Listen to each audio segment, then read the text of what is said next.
All right, shalom, shalom. Before I begin this lesson, I want to give all praise, honor, and the glory to Yahweh, Ba'Hashem, Yahawashi, Ba'Hashem, Rakah Kodash.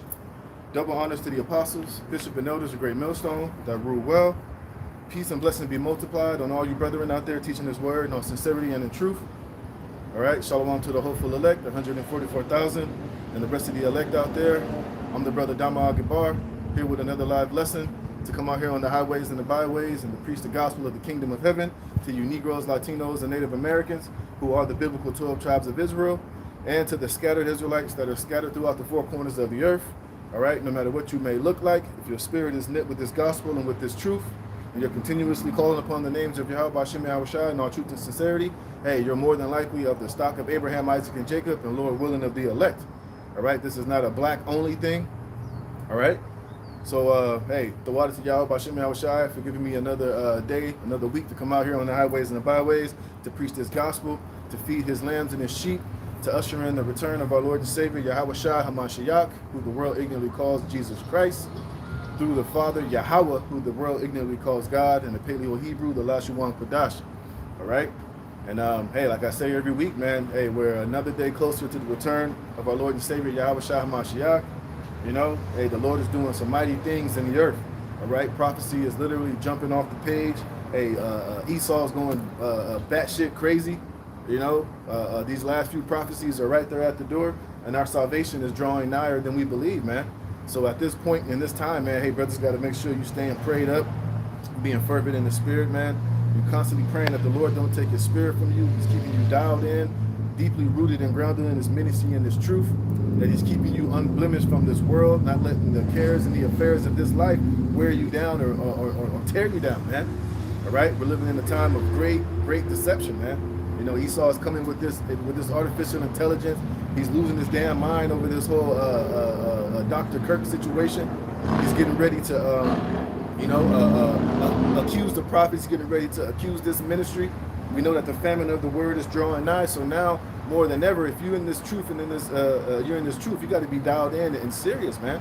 Hey, because the end of all things is definitely at hand. Hey, and Esau is getting ready to come in with that great wrath, man. All right, and these Edomites are unhinged, man. Hey, they're ready to lash out. They're ready to ultimately lose it, because ultimately they see their precious America and their sense of white privilege as being ready to be, they see their white privilege card diminishing here in these last days. And they're realizing that their hope and belief in Trump and making America great again or white again was all a hoax. It was all a farce, man. And now they're coming to the realization that everybody is against them. You know, when you look out when you check the temperature of the earth, everybody is cussing out the so-called white man. Everybody is coming up against the Edomites, man. Whether it's the Edomites here in America or those Edomites over there in the Holy Land, those small hats. There's nothing but shameful spewing on the glory of you so-called white people in these last days, man. And there's nothing you can do to hide it. There's nothing that you can do to shield away from it. And all of your blaming and finger pointing is not going to change the fact that your precious America and your time of rulership is coming to an end. All right? And the people of Yahweh, Ba'Hashem, Yahawashi, the Israelites, Negroes, Latinos, and Native Americans, and all the Israelites that are scattered throughout the four corners of the earth, we're on the way up, man. This great awakening is happening. Prophecy is literally and the path of this earth, man. And as we know it, is getting ready to come to an end, man. The end of this age, the end of the rulership of the heathen is coming to naught, and the kingdom of our Lord Yahawashi HaMashiach is getting ready to be established here on this earth, man. And if you can't see that, if you're not in agreement with that, then hey, I don't know what to tell you, man. You're just going to be continuously lost in the sauce, and you're going to sink with this sinking ship known as America, which is Babylon the Great within the Holy Scriptures, man. And that's what I want to get into today, is the return of our Lord and Savior Yahawashi. You see, because part of Yahawashi's returning is is going to bring order and righteousness back into this earth. All of this confusion, all of this wickedness, all of this corruption, all of this just everything being upside down is getting ready to be ended, man. You know, all of this just wickedness of the earth, especially here in America, is getting ready to be dealt with. It's already being addressed through the prophet. Matter of fact, let me get that real fast. It's getting ready to be addressed. It's being addressed, but it's ultimately. Oh, there we go. Right, because like I was saying, even Esau know his end is just about up, man. Why you think he keeps talking about this 31 Atlas? He keeps talking about the chariots. I don't know if you've seen that video, brother, where they shot that Hellfire missile at the chariot. Yeah. And that shit was just like, it hit it and just went through and just nothing happened, man. So Esau is shitting in his pants, man. And ultimately, they know the things that the prophets, starting with the elders and the apostles of Great Millstone, have been saying for the longest. It's all starting to make sense. It's all starting to manifest itself in real time, man. Like the scriptures say, when we stand upon our feet, a great army, all those that see us, they're going to be terrified, man. And these elites ultimately know what us coming out here and prophesying in the name of Yahawashi Yahawashi signifies, man. It's their end and our comeuppance. So let me get this first before I get into these things. Oh, there is one.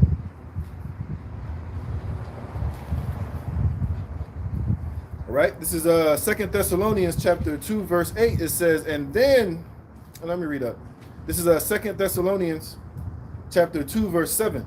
I'll read it in the NLT. It says, for this lawlessness is already at work secretly, and it will remain secret until the one who was holding it back steps out of the way.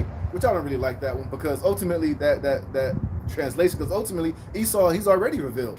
Now, of course, before this truth came out, Esau wasn't revealed yet. He was still moving in secrecy. He was still moving behind closed doors.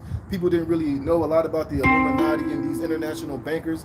They didn't know that the so-called white man was Esau. And one of the main things that was hidden was who the true Israelites are. So all of these things that was in the dark, now it's being made manifest, man. Now everybody on this earth knows about the Hebrew Israelites, man. They know that we're out here preaching and prophesying who we truly are. And a huge uncovering of who those so-called small hats truly are, man. You know? Because for a long time, you know, people will say, oh, they're the Khazars, oh, they're Europeans, but they was never being linked with being the biblical Edomites, man. The wicked that the Bible speaks of, the son of perdition, the goddamn devil, man. And now, hey, the Lord is making it evident and it's clear as day, man. You even got some of these Christians coming out telling you that that those so-called small hats are not the true biblical people, and they've been told forever that those so-called Israelis were the chosen people of God. Well, now that's being made now in these last days not to be true. So I'm gonna read it in King James. I don't like that translation. 2 Thessalonians 2 and 7. For the mystery of iniquity doth already work. Only he who now let it will let until he be taken out of the way. Now we know when you read this in its proper perspective, it's talking about the Roman Empire, but now we're in the revised Roman Empire. This applies to Babylon the Great, America, which is the revised of the Roman Empire, which is ultimately Esau, Edom, the so-called white man. Now he's not so. Now it's not a mystery anymore. Now that mystery is has been unfolded. Now people are linking so-called white man with the Edomites, this government, this power structure, these elites with the biblical Edomites, the wicked. It says, and then shall that wicked be revealed, whom the Lord shall consume with the spirit of his mouth, and the spirit of the mouth is the prophets. Us coming out here week in and week out, doing these videos, doing these shows, exposing the truth, going into prophecy, telling you the end of the end of things, man, as it pertains to biblical prophecy. And now it's all being revealed, man. And now Esau is going out of his wits. This is why you're seeing such a huge push for him trying to take back control of the narrative. This is why he's trying to come and silence the prophets. You know, that's why he's going so hard with trying to end free speech. He's trying to do away with the internet, man. He's trying to regulate and shut down this internet and come up against anybody with a narrative that he deems as hate speech and things that are inciting people to do particular things. But it's all really just a bullshit of trying to shut down him being exposed at the end of the day. But ultimately, it's really true. It's too late, man. This is why the Lord created the unicorn. This is why he created the internet, was for this truth to go out and for all things to be revealed in his last times. And it says, and then shall that wicked be revealed, whom the Lord shall consume with the spirit of his mouth, and shall destroy with the brightness of his coming, which is who? Yahawashi, man. And this is why we're telling you, Jakes, we can't take up arms. We can't try to build some militia or some army to try to fight against this government and take it down. Because ultimately, you'll be going against the will of Yahawashi. When you read that in Romans, the 13th chapter, hey, this power structure has been set up by the Most High. And it's only going to be taken down by Yahawashi, man. It's not for us to take up arms, to build an army. You see Israelites out there marching and shit as if they're going to do something physically and carnally to take this place down. All right? Hey, that would be a losing battle. And ultimately, you'll be going against a prophecy. You'll be going against Yahawashi if you do that, man. Because what? That job has been set up for Yahawashi to do, which that's what I'm going to get into after this precept. It says, even him whose coming is after the working of Satan with all power and signs and lying wonders. Because that's how Esau's whole power is set up. It's through what? Deception, man. Through deception, witchcraft, sorcery, the media, you know, money magic, man, this financial reserve system, keeping everybody in debt, basically doing a lot of the sorcery and witchcraft of these ancient pagan civilizations, man. Going back into the Babylonians, going back into the Greeks, the Romans. Hey, there's sorcery and magic taking place every day in this fucking society, man. And our people are totally surrounded and immersed by it, but they just don't have the eyes to see or the spirit to really understand it, man. So that's why, you know, the deception and the witchcraft works on the majority of our people, because ultimately they don't have the spirit or the eye salve or the vibrations to you know, to see through the bullshit. That's why it works on them like a charm. It's a charm is magic, man. But all that right now is being broken down. It's being uncovered. It's being revealed, man. And now Esau has only one choice, really, is to come down with that great wrath, man. Because that's the only option he has, to tap into his blessing, which is to be carnal, which is what? To lie, to deceive. And that's why I was saying in the video I did the other day, we're living in times of very great deception, man. And Esau is going to use this AI, he's going to use this deep fakes to set up and blame this ministry, man. Believe you me, he got a bunch of goddamn bug out jakes that he can use to stage certain things, so that he can blame the prophets, he can blame the men of the Lord, man.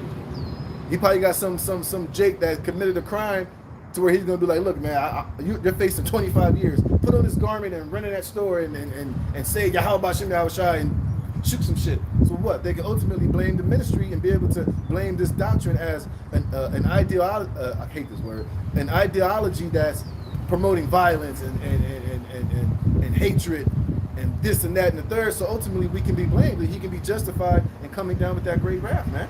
And we know that this is definitely something that you can't put past Esau from doing, but we know this time it's not gonna work on the elect, man. And like I said, it's all just gonna lead to him being destroyed anyway, because that's really the only option he has, is to get carnal. So therefore he's gonna try to push and do things to make you get carnal, so he can be justified and carnally coming at you. But this is why we say the weapons of our warfare are not carnal, man. This is a spiritual war as far as from our standpoint, man. We know that we're worms. We know that we're defenseless. We know that there's nothing carnal and physically that we can do to take down Esau Edom. That's why we're waiting on Yahawashi to come back, because he's going to do the physical. Well, let me read it. I just read it. Yeah, it says Yahawashi is going to destroy him with the brightness of his coming.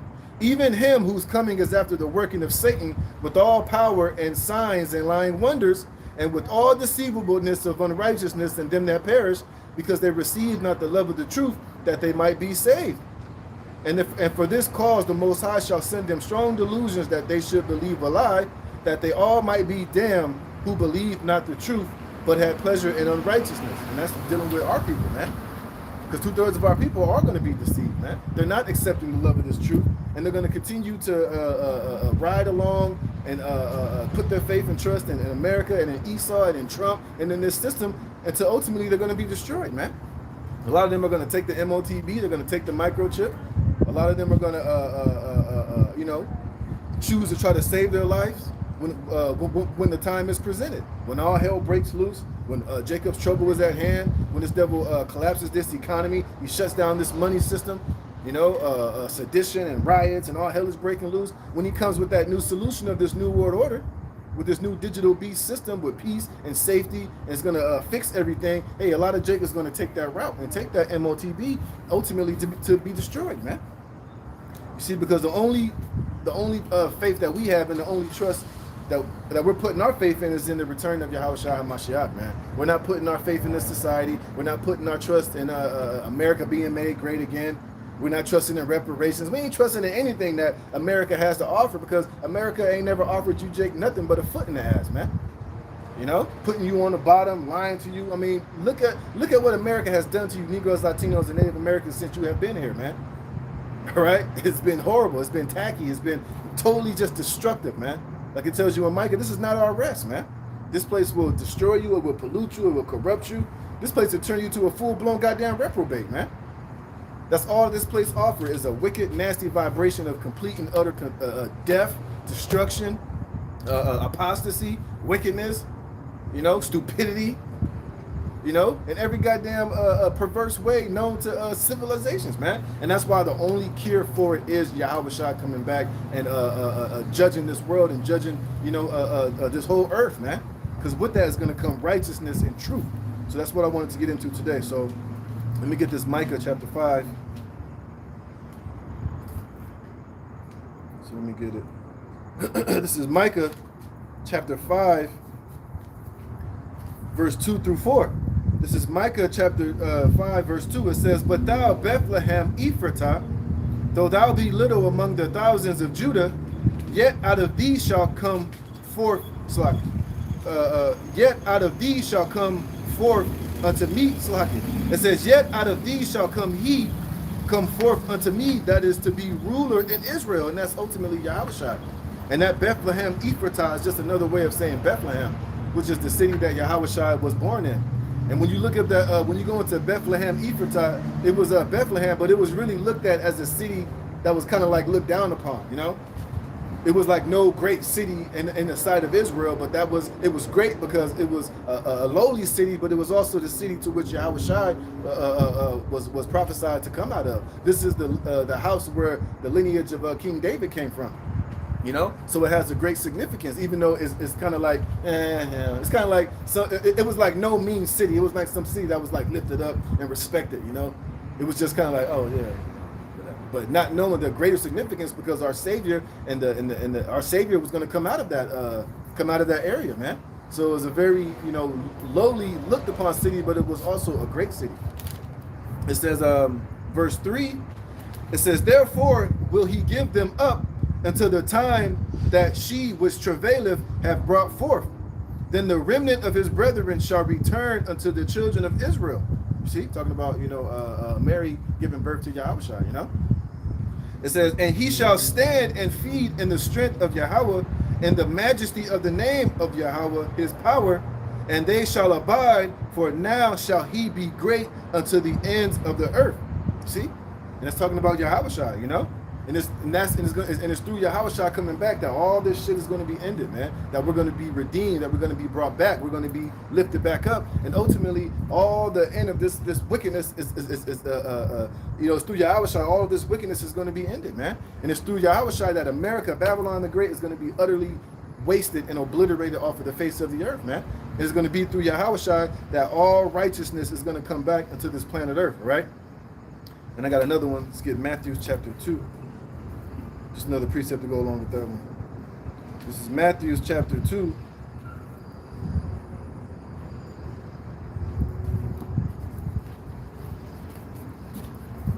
Matthew chapter 2, 1 verse 6. It says, "Now when Yahawashi was born in Bethlehem of Judea," you see, Bethlehem Ephratah, same thing. "And when Yahawashi was born in Bethlehem of Judea in the days of Herod the king, behold, there came wise men from the east to Jerusalem, saying, Where is he that is born King of the Jews?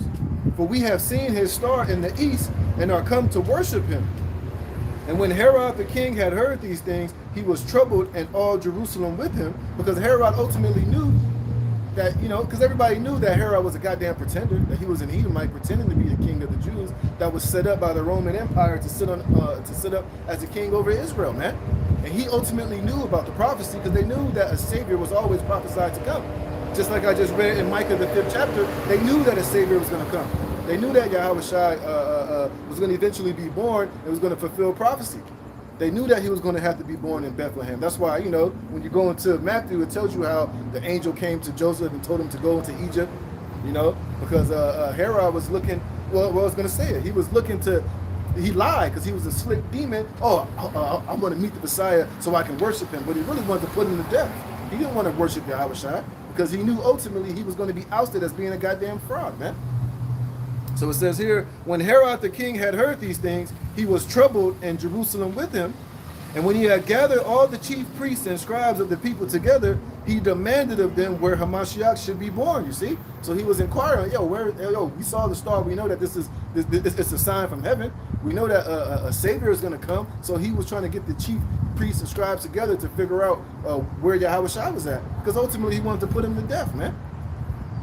And it says, "And they said unto him, In Bethlehem of Judea, For thus it is written by the prophets, you see? So they understood that Yahawashi was going to be born in Bethlehem according to prophecy. So Herod was trying to get the chief priests and the scribes together to try to put Yahawashi to death, which was impossible anyway, but it just shows you, you know, the demonic nature of these damn Edomites, man. And Herod wasn't Edomite. He wasn't an Israelite, right?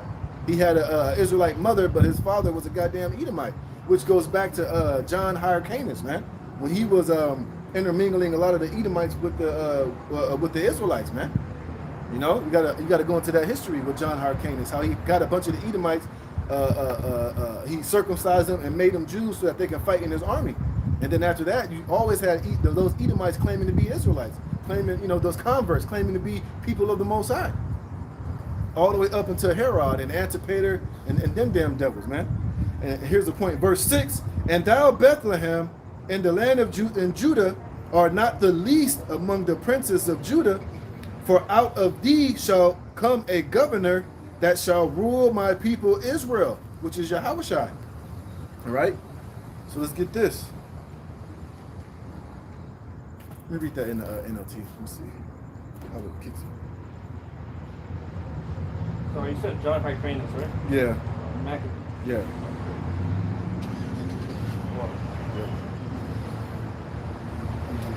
Matthew's second chapter. Yeah, let's read that in the NLT, that last part. Matthew's 2 and 6. It says, I'll read at 5. It says, Matthew 2 and 5 in the NLT, it says, in Bethlehem in Judea they said, for this is what the prophet wrote. And you, O Bethlehem, in the land of Judah, are not least among the ruling cities of Judah, for a ruler will come for you, who will be the shepherd for my people Israel. And it's not Yahawashi known as the head shepherd, man. You see? And it says what? His let me get that real fast. Look up some words here. All right, it says, look at this word governor in Matthew 2. See what it gives us. Because I'm going to read that same word in Isaiah 9 and 6, so I'm getting it. And the word governor, it says hegiomai. It says to lead, to go before, be a leader, a prince of regal power. So keep that in mind. It's telling you this is what the Messiah Yahawashi was born to ultimately to fulfill. It says a prince of regal power, a governor, a viceroy, chief, leading as respects, influence, controlling in council, overseers or leaders of the churches. Yep. So that's talking about Yahawashi. It says to command with official authority. See? So now let's go to Isaiah 9 and 6. All right? This is Isaiah chapter 9, verse 6. It says, oh, no, I'm tripping. It's not. Oh, yeah. Isaiah 9. Oh, I was in 7. Isaiah chapter 9, verse 6. It says, for to us a child is born. You see? I'm reading this in Isaiah, but when you read in Matthew, the 2nd chapter, like I read in Micah, the Yahawashi was always prophesied to come. That's why we always tell you that Yahawashi is all throughout the volume of the book, man. You see? So Isaiah is reading this prophecy that was fulfilled in Matthew, the 2nd chapter, that Herod was inquiring about when they saw the star of Yahawashi, which, you know, we believe was a chariot. And, you know, you had the wise men, you know, when they brought all the spices and the spices and the gold to Yahawashi's birth, and they worshipped him there. And it says, for unto us a child is born, unto us a son is given, and the government, you see, and the government shall be upon his shoulder, and his name shall be called Wonderful, Counselor, the Mighty God, the Everlasting Father, the Prince of Peace. Of the increase of his government and peace there shall be no end. You see? Because like I was saying earlier, it's only when Yahawashi comes and establishes his dominance and his rulership on this earth that there's going to be real peace. There's going to be real order and righteousness on this earth, man. That's why everything right now is so out of fucking whack. Everything is turned upside down. You know, this is why men want to be women and women want to be men. You know? This is why the air is polluted, the water is trash, the food is genetically modified. This is why cancer is booming throughout the whole planet fucking Earth, man. Hey, back in the ancient world, people wasn't just walking around riddled with fucking cancer and these different types of sicknesses like we are today, man. You know? People ate real food. People drank real water, man. Right now, we're literally eating fake food, man. You literally go to the store and buy an apple. That shit has zero nutritional value to it, man. But you think you think you're eating real food. You think you're eating real chicken. Only in a demonic, wicked, corrupted world where shit like that exists, man. And that's mainly here in America, because if you go to Europe, the shit that we eat here is banned over there. At least if you go to Europe or Spain, you're eating real pasta, you're eating real chicken, you're eating real lamb. You know, you put some ketchup on your fries. It's real ingredients in the shit. But here in America, everything is fucking tainted, man. Everything is here to destroy you, to corrupt you. Everything is a goddamn scam. Everywhere you turn, somebody is trying to steal money out of your bank account. You know, you walk by a motherfucker, if you ain't got a Ridge wallet, he'll get a device where he'll scan your goddamn ATM card and steal $20,000 out of your bank account. Well, shit, Jake ain't got a $20,000 in your bank account, but you know what the hell I mean, man. Everything here is just defiled and it's just wicked, man. But it's only when Yahawashi comes back that all of this nastiness is going to be rooted out of the earth, man. It's not going to be no room for a goddamn industry such as the tobacco industry, man, or goddamn pornography or OnlyFans, you know, or drill music or anything that's going to corrupt or make a lie or deceive. It's not going to exist in the kingdom of Yahawashi, man. And really in the spirit, this is what the whole world is really crying and anguish about, man. People are begging for a righteous and a true righteous society, man. And it's only going to come when Yahawashi returns and the government and the rulership of the Israelites is established and is set up on this planet Earth. That's the only time it's ever going to exist. And guess what? It's going to be for all eternity, man. And this is why we're constantly pushing for the return of Yahawashi to come back, man. So we can get the hell out of this situation. Get out of this flesh. You know? Get out from the rulership and the clutches of this goddamn devil Esau, man. Hey, because right now, whether you want to believe it or not, we all got cancer in us, man. We all got some type of sickness or some type of parasite lurking within our bodies that at any moment, if it can be turned up, can fuck us up, man. And you mean tell me that's living, that's life? Hell no, it's not, man. This is why Yahawashi government is coming. It says of the increase of his government and peace, you see, not corruption, not wars, not fighting, not a situation to where men and women can't even get along, man. You know, everything here is just completely ass backwards, man. But when Yahawashi comes, he's coming to bring peace. And there shall be no end, you see. It's going to be an uninterrupted rule of complete righteousness and peace, man. Hey, nations are going to not lift up war against nation. They're not going to have no military industrial complex, man. You're not going to have people scheming and scamming on one another.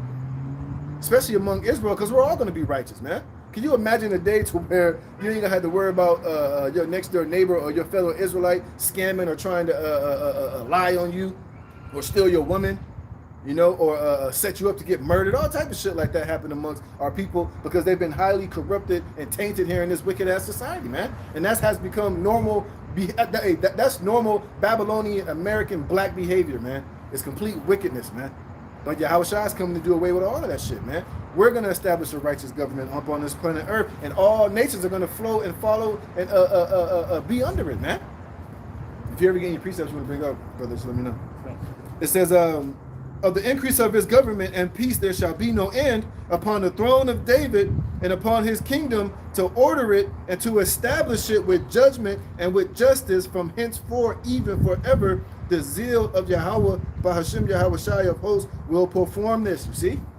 And one thing you have to understand about the throne of David, when the throne of David was established, all the heathen nations were subjugated under King David, man. He had the Edomites, subjugated. He had garrisons over there in Edom, man. All the other nations were subdued by King David, and that's why Solomon was able to have 40 years of peace, man. And who was the ultimate, and who was Solomon coming back as is Yahawashi. Like I just read, his government and his peace is going to have no end. So that's how you know it's not talking about King Solomon, because he only had 40 years of peace. And King Solomon passed away. But Yahawashi is not going to pass away, you know? So let's get some of these words, man. In Isaiah 9 and 6, the first one I want to get is the word government. Because I read government in Matthew's, and it was Hekiomai. So let's get the word government here in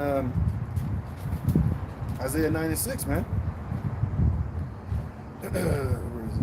Yep, let's get this word government. And it should be Masharah, if I'm not mistaken. It says government, yep, Masharah, It says rule, dominion, a government. And what is a government? Like the elders, apostles bring up, government is a compound word that means mind control, man. You know, like when you watch Friday and Smokey said, I got mind control over Debo. Well, through Yahawashi, Yahawashi, we're going to have mind control over all of the nations, man. You're going to keep the law, statutes, and commandments that's written in this Bible throughout the whole planet Earth once we're in rulership. It's only going to be one government. It's only going to be one way, one law, one way upon the whole planet Earth, man. And all of you nations are going to be subjugated and beaten under it, man. You know, at first you might fight against it, you might murmur, you might talk shit, but once you see the righteousness and the beauty that it produces, hey, you're gonna realize, shit, man, we're blessed to be under such a righteous and honorable and holy people. Matter of fact, let me get this real fast. I'll come back to that, show you something.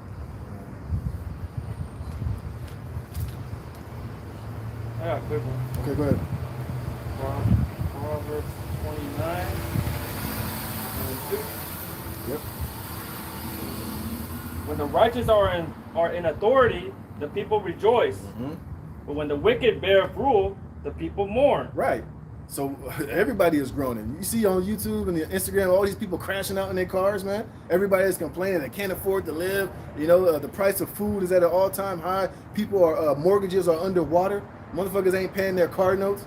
People, cars are getting repossessed. People are choosing whether to put food on the table or pay goddamn their light or electricity bill. Massive people are getting fired from their jobs. Now the father of AI is saying that artificial intelligence is getting ready to take everybody's goddamn job, man. Everybody's going to be under a universal basic income pretty soon. You know, once they allow AI to do this goddamn this takeover of everybody's jobs, man. And you're living in a society where these elites are saying that the majority of you people are no longer useful, man.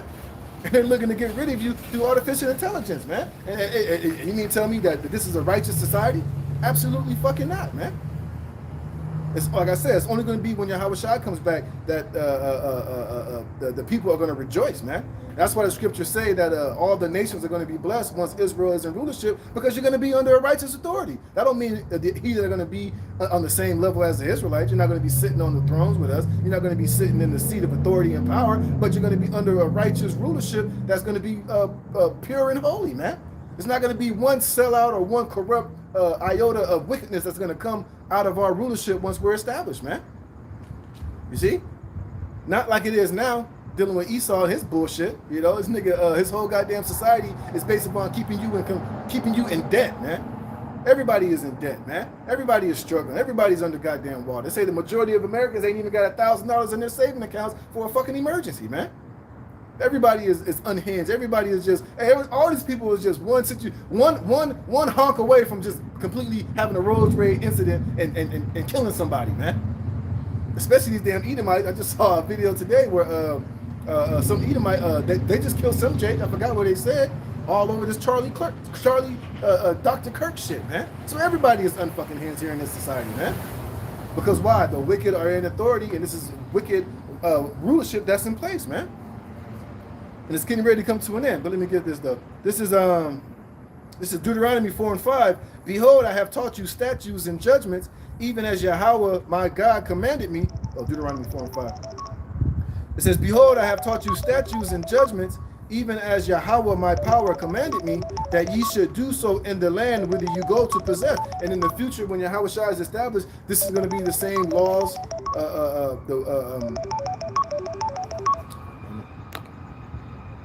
This is going to be the same commandments, laws, and wisdom that's going to go forth throughout the whole earth. It's going to govern the whole planet, man. All nations, all people are going to be under this righteous rulership and wisdom, knowledge, and understanding and government of Yahweh Shem Yahawashi.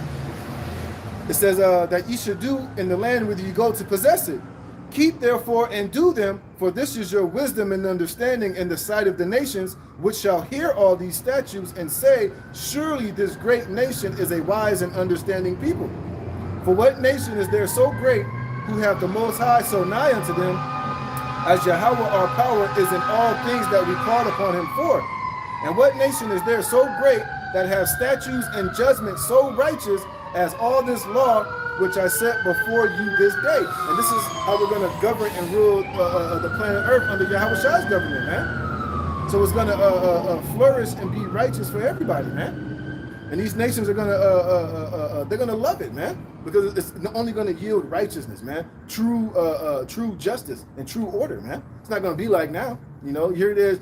You dealing with Esau court system. That shit is all bullshit. You don't never get the true justice deserved. Here it is. You got a goddamn mass murderer or go in there and kill your wife and your children, and this nigga just gets to sit in the goddamn jail cell for the rest of his life, while the prison complex is making money off this motherfucker while he's in prison. But what the righteous justice would be for him, as he take a life, his life will get taken, because that's what's going to ultimately bring you justice. Here it is.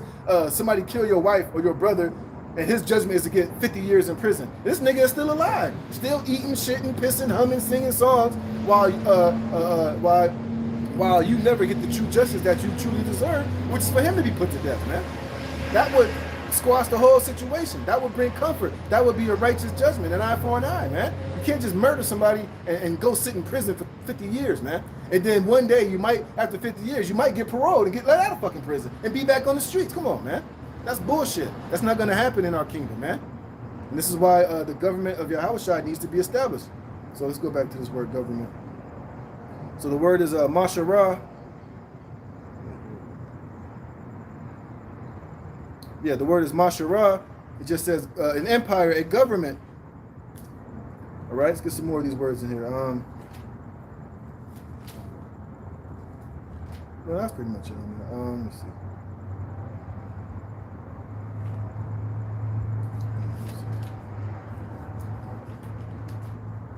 Let's get this word for kingdom. See what it says. Because that is what a government is, a kingdom, man. And it's going to be a righteous kingdom under Yahawashi. And the word for kingdom is Malakah. It says kingdom, dominion, reign, sovereignty. A kingdom, dominion, and reign, royalty. See? And this is what ultimately is going to be established, man. And we're going to be joint heirs with Yahawashi in his kingdom, man. I'm going to get into that later, Lord willing. All right? So let me get the next precept. Let's get Ecclesiastes chapter 10 and 4. Hey, because now, hey, the Lord's just about done with this society, man. And if you can't see that, and I don't know what the hell to tell you. If you're looking at America and you're thinking that you got a 10-year plan, you're thinking things are going to get better, that things are going to get fixed, you don't know what the hell is going on, man. All right? You're totally lost in the sauce, man. And more than likely, like I said earlier, hey, you're going to sink right along with this sinking ship called America, man. I'm talking mainly to you Negroes, Latinos, and Native Americans, because you're the only ones that's really upholding Babylon the Great. Is you Jakes, man. You know, you got a lot of these other nations that, hey, they're checking out of America, man. They're getting their little bit of money. They're finding out ways to go back home. You know, they're just trying to come here, get some money, and eventually check out, man. But you Jakes are the only ones that's sitting here thinking that America has some type of fucking future left when it don't. All right, this is Ecclesiasticus in the Apocrypha, chapter 10, verse 1. It says, a wise judge will instruct his people, and the government, there's our word government again, rulership, sovereignty of a prudent man is well ordered. Well, obviously, America is not being governed by a prudent man. Hey, America is being governed by the basis of men. Oh, let me get that. And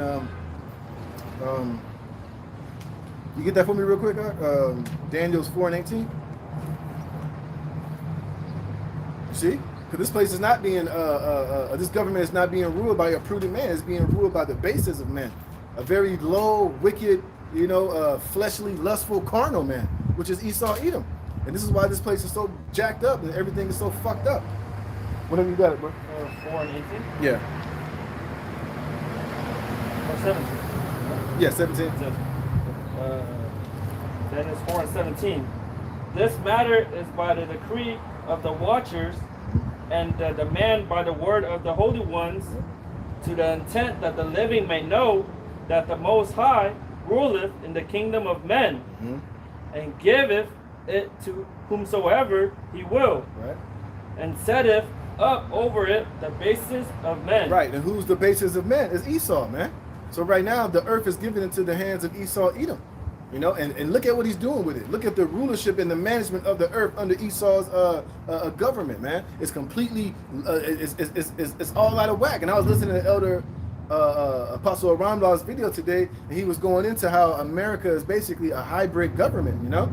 how the founding fathers, they was tapping into the way that the Syrians ruled all these other ancient civilizations, how they ruled their government, how it had freedom of religion and all this other bullshit, and it's basically just a huge melting pot of fucking confusion, man. This is why this place is called Babylon the Great, man. And you have to know, through the spirit what this place is truly all about, man.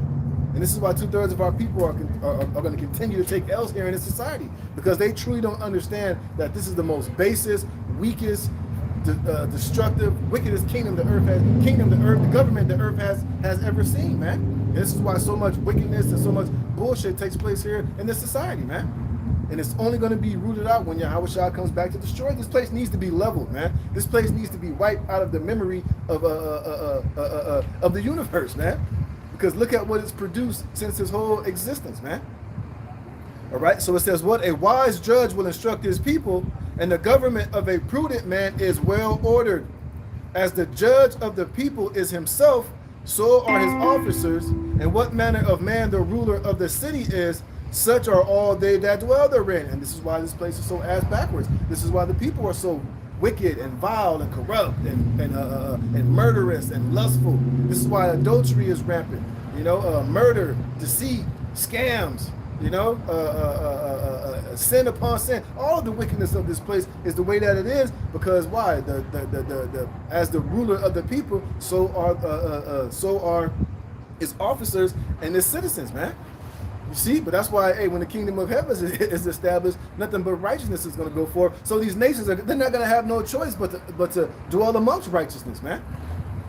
You see, here in this society, what is rewarded here in America? Wickedness, vileness, sin, wickedness is very profitable here in this society. Why the hell do you think Esau makes so much money off of Jake doing wickedness, man? Because it's profitable for Jake to do wickedness, man. But righteousness here in this society, you're not going to be very profitable if you're doing righteousness here in this society, because righteousness doesn't profit in a wicked fucking society. And just like in our kingdom, wickedness is not going to profit in a righteous society. They're supposed to cancel each other out, man. You see?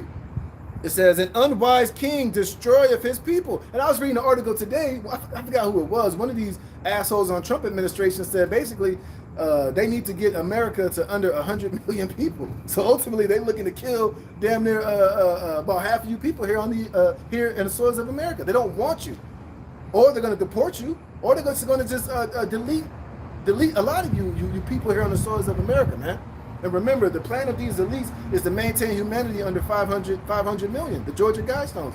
So part of this New World Order, these devils know 7 billion people are not fucking needed, man. So in their eyes, there's too many people, there's too many useless eaters, and Esau knows, which we know is not going to happen.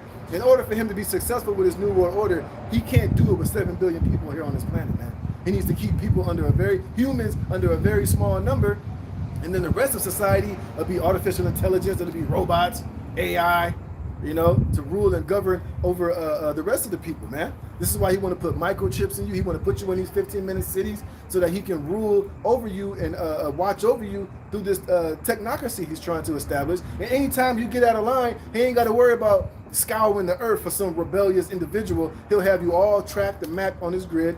Whenever you go off, you send a tweet he don't like, you say something that he doesn't agree with, he can just send the artificial intelligence or the AI robots to grab you and just eliminate you. Or he can just turn off your chip. And what? You'll be separated from society. You'll just basically just pine away and fucking die, man. See, but we know ultimately that's not going to come to pass. But this is what he's aiming for, man. And this is why he don't give a fuck about destroying the masses of you people, because in his future, in his dystopian future, the majority of people aren't needed any fucking way. This is why he don't have no problem with injecting your children with vaccines when they're born, and that's why he didn't have no problem injecting you with that goddamn C19er shit, man. Because ultimately, he wants the majority of you people dead any goddamn way. So it says, an unwise king destroys his people, but through the prudence of them which are in authority, the city shall be inhabited. And here's the point. The power of the earth is in the hand of the Lord, like we just read in Daniel 4:18. And it says, and in due time, he will set over it one that is profitable, which is who? Yahawashi. And under that, King David and 144,000 and the governing body of the Israelites, man. A righteous authority and government here on this planet Earth, man. All right, so let's get Psalm 72. I'm going to read that whole chapter because it's talking about Yahawashi.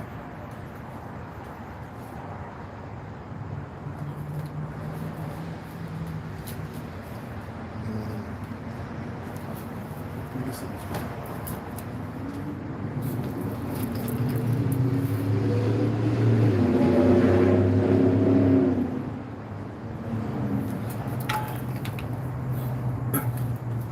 All right, so Psalms chapter 72, verse 1.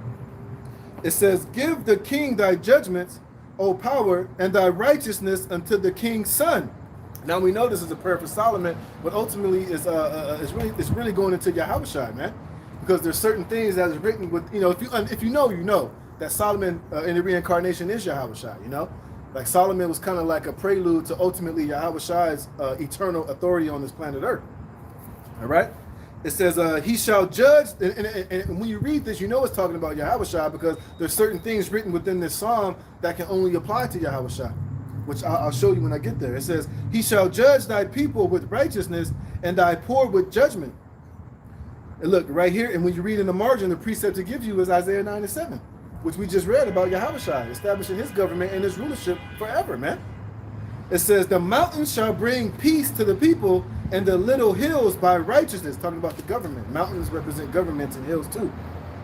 It says, he shall judge the poor of the people. He shall save the children of the needy, and shall break in pieces the oppressor. Solomon didn't have to break in pieces the oppressor, because why? He had peace for 40 years, man. His whole kingdom was nothing but peace. His father David subdued and broke and beat down all the nations and the heathens that was round about Israel, so he didn't have to go to war. Solomon didn't have to gird up with armor and go and fight the Philistines or the Moabites or the Ammonites, man, or the Canaanites. He had a rulership of complete peace.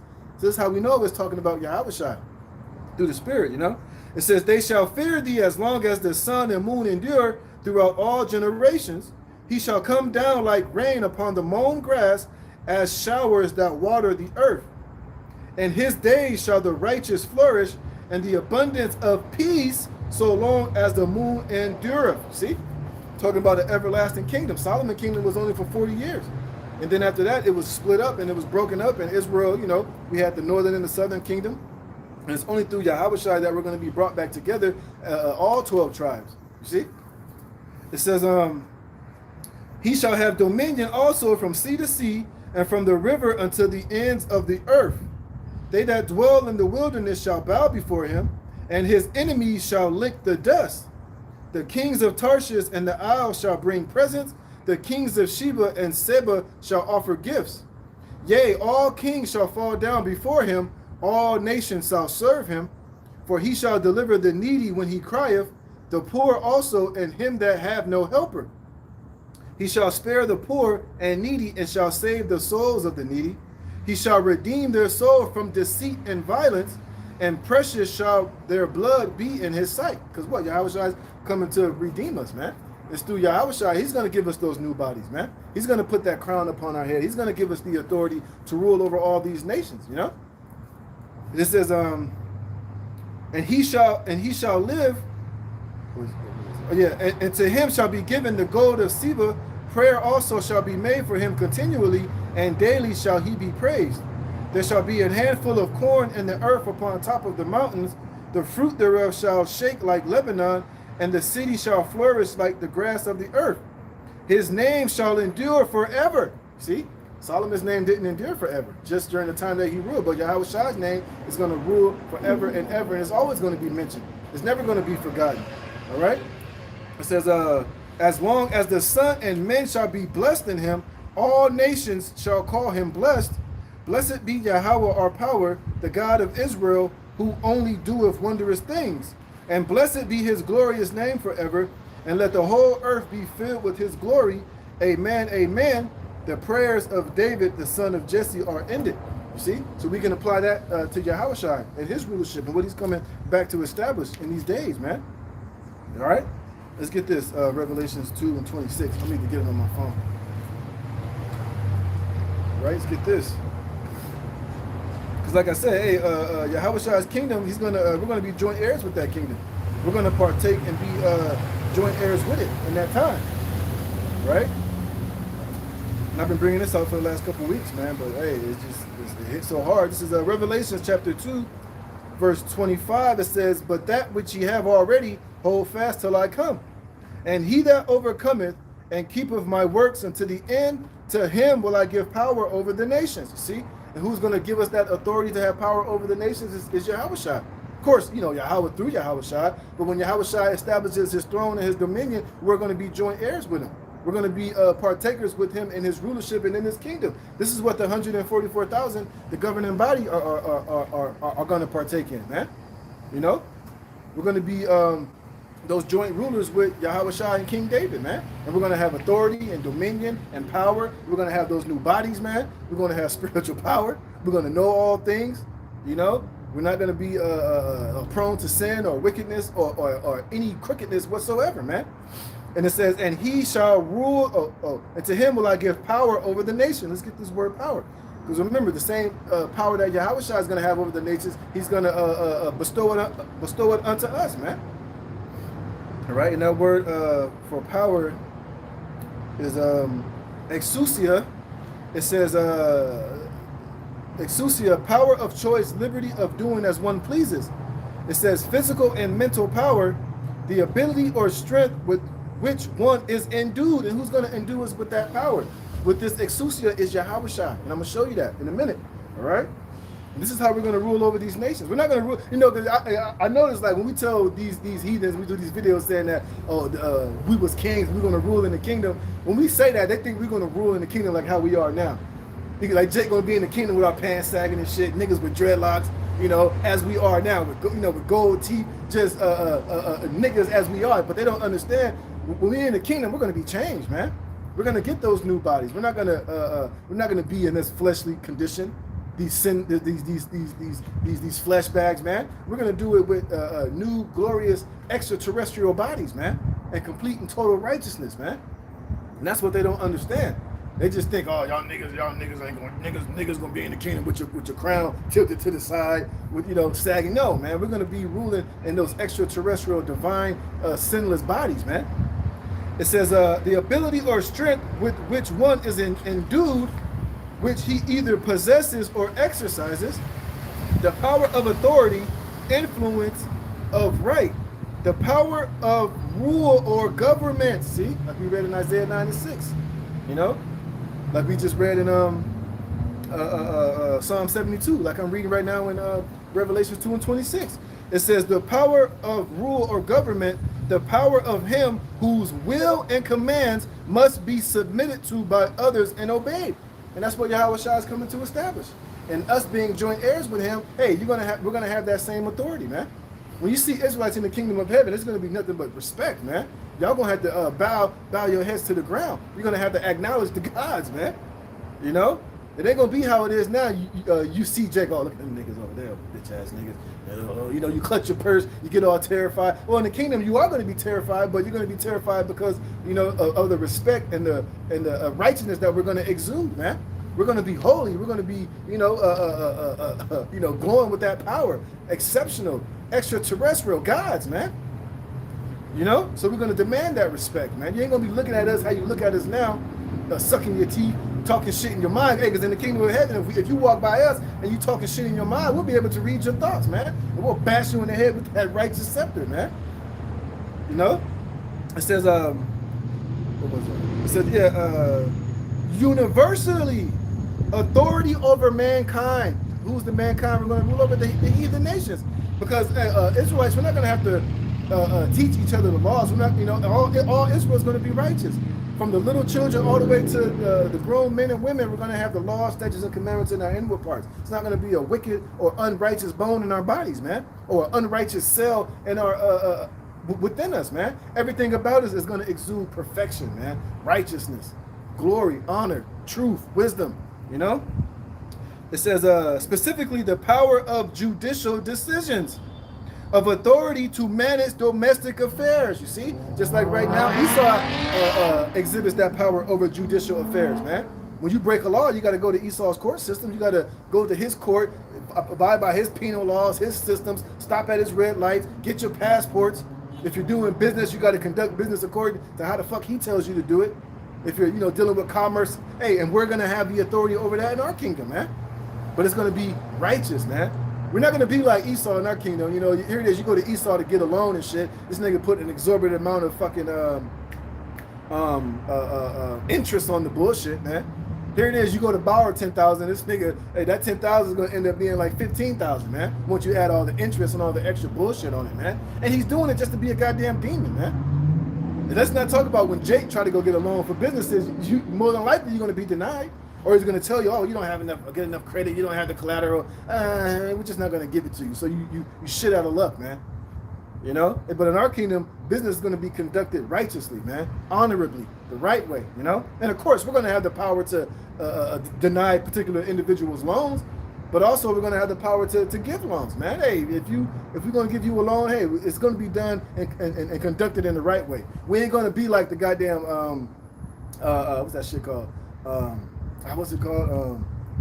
You know, when these countries get these loans from the fucking IMF, or the International Monetary Fund, or they get these loans from these major banking institutions. Like if the Africa go get a loan from them, they'll give them a loan, but they know ain't no way in hell they're going to be able to pay it back. So it's called a predatory capitalism or whatever.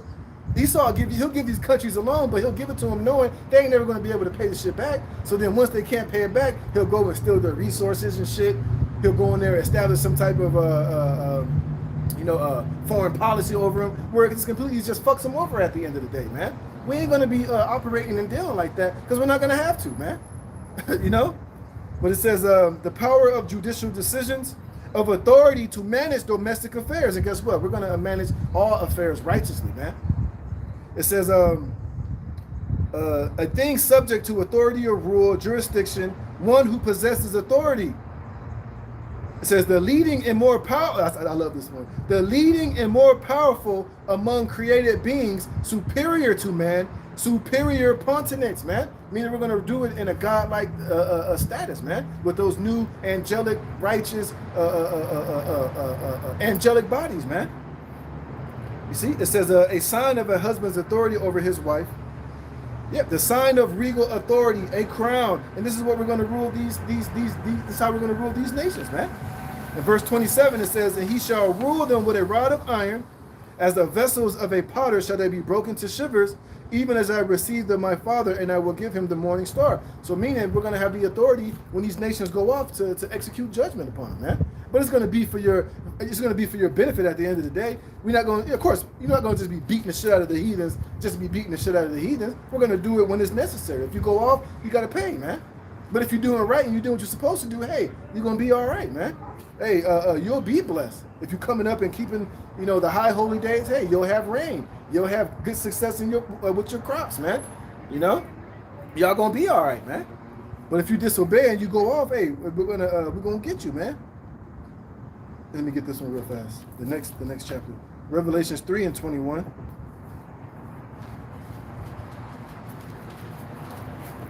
This is Revelation chapter 3, verse 21. And it says, I saw that 20, behold, I stand at the door and knock. If any man hear my voice and open the door, I will come into him and will sup with him and he with me.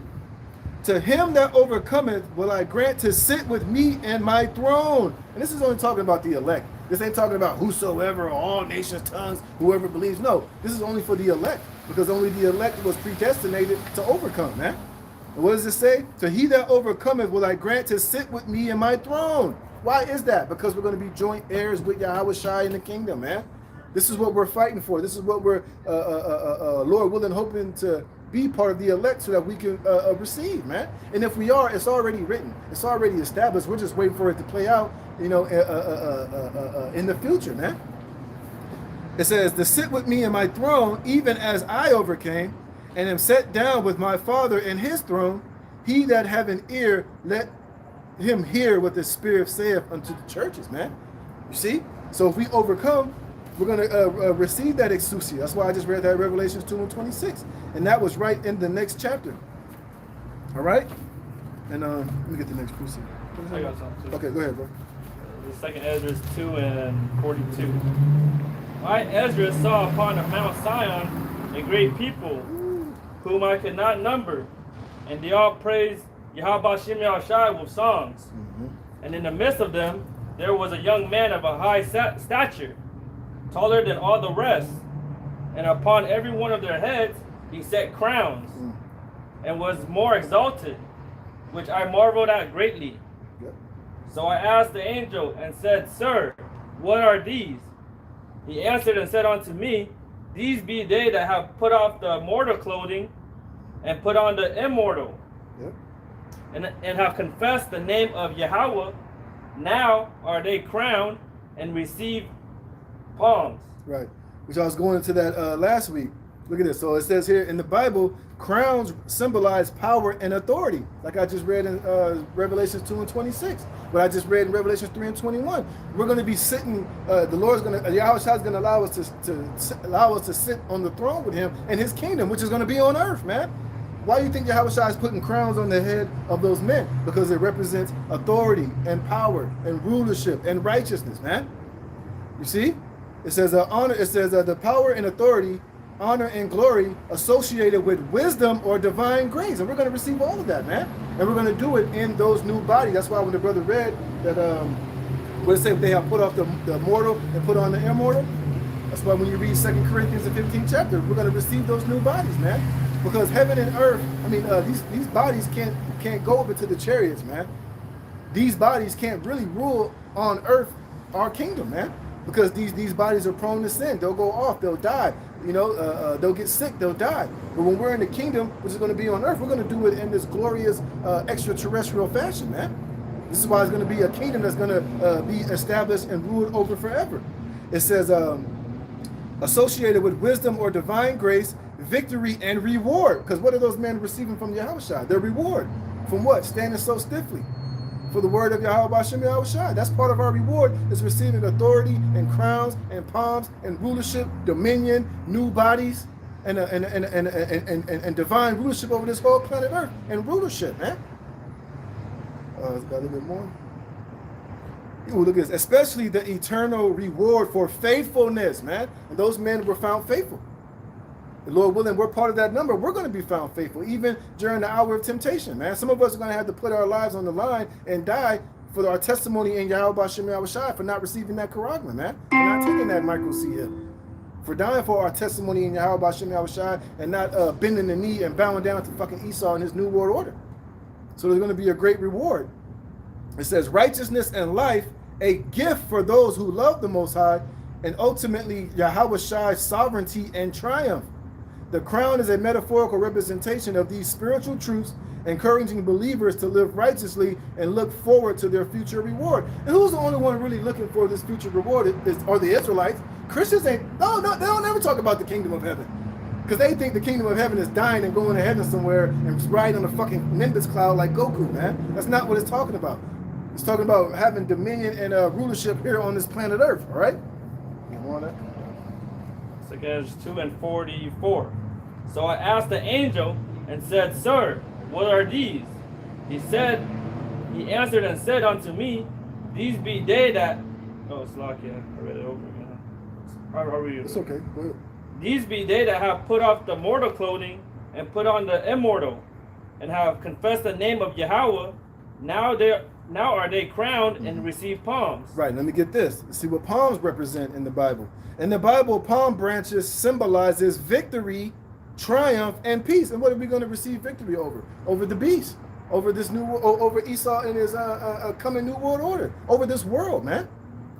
That's why we're going to receive those crowns and these palms. And it says what? The palms represents victory, triumph, and peace, as seen in Yahawashi's triumphal entry into Jerusalem and the vision of the redeemed in Revelation. And who's the redeemed? The elect, man. That's why they're going to receive palms. And these palms are not going to be given to all heathen nations that just believe in the Lord. It's only for the elect of the Israelites, right? It says palms also represent righteousness, prosperity, and eternal life due to their uprightness. You see? Boom. Point blank period, man. Go ahead up. Verse 46. Then said I unto the angel, What young person is it that crowneth them, and giveth them palms in their hands? So he answered and said unto me, It is the Son of Yahweh, whom they have confessed in the world. Then began I greatly to commend them that stood so stiffly for the name of Yahweh Ba'ashem Yahushai. Right, and they stood stiffly even unto the very threat of death, man. And here's another fact about palm trees. This is why they all this dope. It says they represent eternal life. Palm's evergreen quality serves as a metaphor for immortality and the enduring nature of the soul. And that's funny. I read that because you notice palm trees are always green all year round. Sometimes you might see some withering, but for the most part, especially here in California, the palm trees are like that all year round. They're never like, you know how some trees, like certain trees, the leaves will fall off in the wintertime, they'll shed all the leaves and they'll come back in the springtime. But these palm trees, just like I said, it has the evergreen quality. They stay like flourishing all year around, man. And that's why it's symbolic of immortality that we're going to receive. And this is why that's symbolic nature of them receiving those palms. I think like when there's a hurricane too, it can be lifted up. Yeah, them just be just blowing and swaying and shit, and they you know, they're hardcore. You see, it's beautiful. It says it's a metaphor for immortality and the enduring nature of the soul, pointing to the ultimate victory of God's chosen people in heaven. You see? Boom, man. There we go. That was it on that one? Yep. All right. I had that one next too. But I got another one. What's next? Let's get this. Romans chapter 8. Verse 16. This is Romans chapter 8, verse 16 and 17, real quick. It says, for the Spirit beareth witness with our spirit that we are the children of the Most High. And if children, then heirs, heirs of the Most High, and joint heirs with Hamashiach, if so be that we suffer with him, that we may be also glorified together. You see? Let me get that word. Look at these words, man. That's only talking about the Israelites. We're joint heirs with Yahawashi. This is why, like our brother was just reading in that second Ezra, that was part of them receiving that reward for being joint heirs, which was power and authority, crowns, immortal life. You know? Let's look at some of these words in there. Was that Romans 8? Romans 8. I want to get that word for joint heirs. All right, let's get this word for heirs. The word heirs in the Greek is kleronomos. It says one who receives by lot an heir in Masonic usage, one who receives his allotted possessions by right of sonship. You see? Because what? If Yahawashi is the son of God, are not we Yasha Allah? Are not we princes of the Most High, man? So therefore, we're going to receive our inheritance. We're going to receive our rightful inheritance as heirs with Yahawashi and joint heirs. He's receiving the kingdom, power, and dominion. So are we. Now, of course, it's not going to be on the level of Yahawashi, but hey, it's going to be still joint. We're still going to have dominion and rulership, eternal life, immortality, you know, rulership, authority, you know, and all these things. It says, one who has acquired or obtained the portion allotted to him. And what is part of our portion? To rule over these nations, man.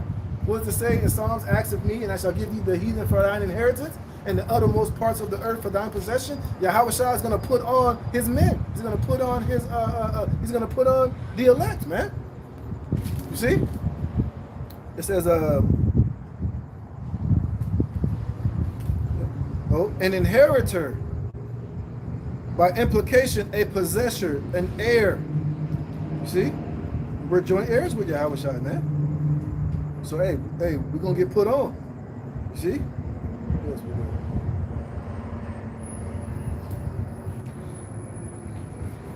Yep. Look at this one. Galatians 3:29, it says, if ye be Hamashiachs, which is who ultimately the elect, then are ye Abraham's seed, and heirs according to the promise. You see?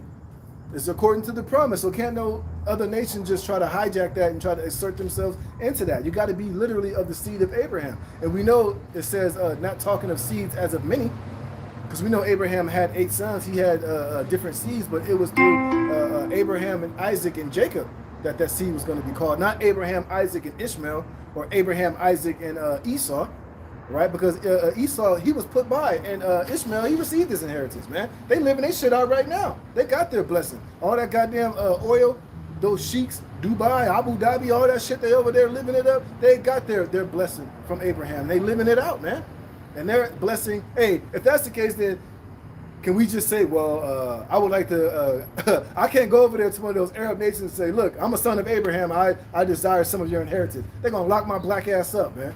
Or they're going to laugh. They're going to laugh me to scorn. They're going to tell me, get the fuck out of here, man. All right, look at Esau and his blessing. We can't go and just say, well, Esau, I'm a, like vocab clown ass. I'm a spiritual Edomite, so I would like a part of your inheritance and your blessing. They'll laugh in your face, man. And it's the same with us. Y'all can't just call yourself spiritual Israelites and all of a sudden you're going to be appointed a portion of our blessing, man. It's just not going to happen, man. Because here it is, when we got our ass kicked and we served our punishment, y'all wasn't partaking in that. So here it is, y'all don't want to partake in the judgment and the slavery and the being brought low and being put on slave ships, being at the bottom, but you want to be a part of it when we up on top. Get the hell out of here, man. That ain't going to happen. All right, so back in Romans 8 and 17, and if children, then heirs of the Most High, and joint heirs with Hamashiach, if so be that we suffer with him, that we may be also glorified together. See? And we are going to be glorified together with Yahawashi, man. That's what he's coming back to do. He's coming back to get the prized possession. He's coming back to get, let me see if I can find that.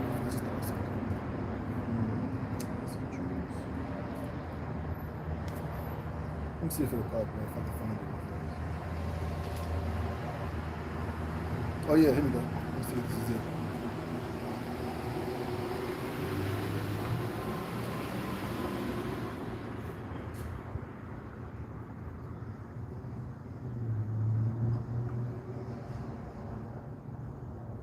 Yeah, let me see this is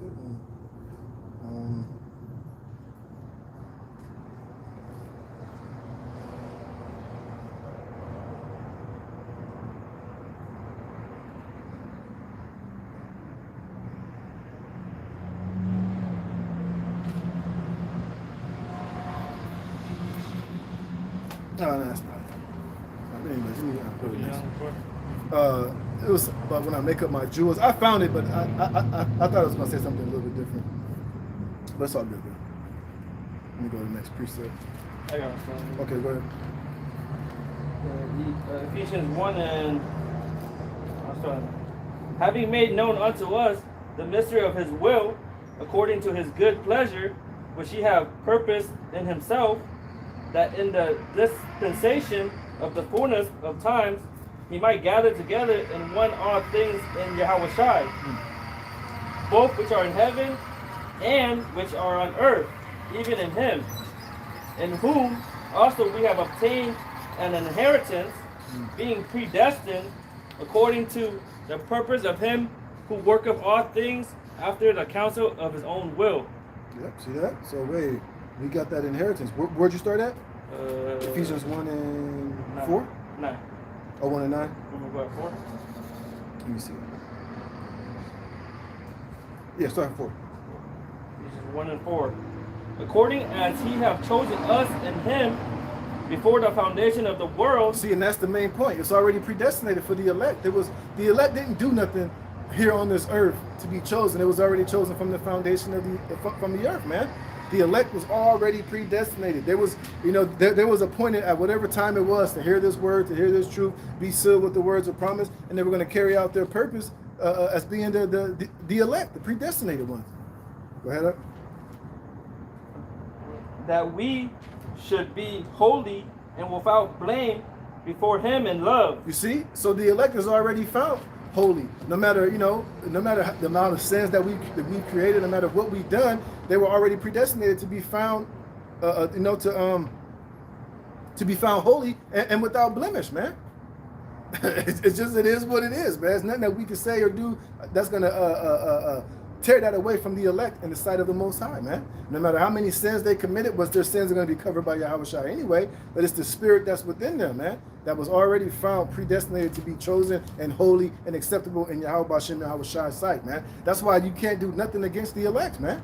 That's why the elect are literally made men for Yahawashi, and they're going to be delivered. Go ahead, bro. Verse 5.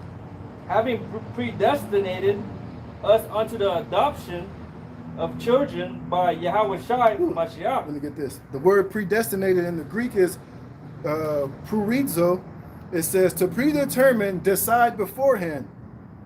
It says to foreordain, appoint beforehand. You see? And that's the elect, man. Go ahead, bro. And to the adoption of children by Yahawashi to himself, according to the good pleasure of his will, to the praise of the glory of his grace, wherein he hath made us accepted in the beloved.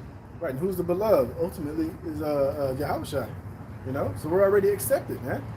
You know, hey, even Yahawashi, he was given the elect. Yahawashi, when he came, he didn't come and just choose his own elect. The elect was already predetermined for Yahawashi to have when he came here on the earth, man. And when he comes back this second time, those predetermined elect are already sealed. Yahawashi is just coming to gather them up and to pick them up, and the rest is going to be history.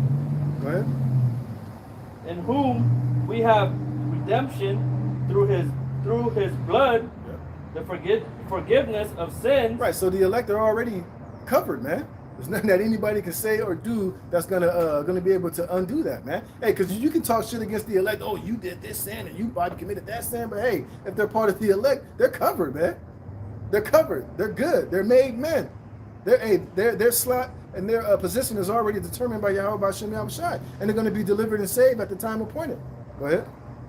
According to the riches of his grace, verse 8, wherein he have abound toward us in all wisdom and prudence. Yep, there it is, man. And we're hoping to be a part of that number. I got a precept for you. And this is Romans chapter 8. Romans 8:28. And I'll read the NLT. And we know that God causes everything to work together for the good of those who love the Most High and are called according to his purpose for them. For God knew his people in advance, and he chose them to become like his son, so that his son would be the firstborn among many brothers and sisters. And having chosen them, he called them to come to him, and having called them, he gave them right standing with himself. See? It's already established. It's already good, man. It says, and having given them right standing, he gave them his glory. What shall we say about such wonderful things as these? If God is for us, who can ever be against us? See? I'm going to read that in the King James. I like King James a little bit better. Romans 8:28. It says, and we know that all things work together for good to them that love the Most High, to them who are called according to his purpose. For whom he did foreknow, he also did predestinate to be conformed to the image of his son, that he might be the firstborn among many brethren. Moreover, whom he did predestinate, them he also called, and whom he called, them he also justified. So the elect are already justified in the sight of the Most High, man. Right? Don't matter what anybody got to say, man. Hey, if you're the elect, you're beyond blessed, man. You're good. You're gonna make it whether you gotta whether you pass over on this side in the flesh, or whether you make it all the way until Yahawashi comes and beam you up in the chariot, man. You're already good. And I want to get this word for justified. And the word is daikayo. Daikayo, it says to render righteous, or such he ought to be, to show, exhibit, events one to be righteous, such as he is and wishes himself to be considered, to declare, pronounce one to be just, righteous, or such as he ought to be, to justify, be freed, just or innocent. See? So the elect, the predestined, they're found innocent in the sight of the Most High. And no matter what Esau says, no matter what anybody says against us, especially in the flesh, hey, if we're those righteous predestinated spirit, man, you ain't got shit to say, man. Can't none of you find the elect guilty of anything, man. And we're going to be justified in the sight of Yahawashi. And we're hoping and praying that, hey, we're of that number, man. And that's why we're making our bodies a living sacrifice. We're putting it all on the line, and we're doing everything that we can possibly do to try to be delivered, in these last days, man. All right. Oh, then let's get Numbers chapter 24, 17 through 20. Let's get into the more of Yahawashi's coming, all right?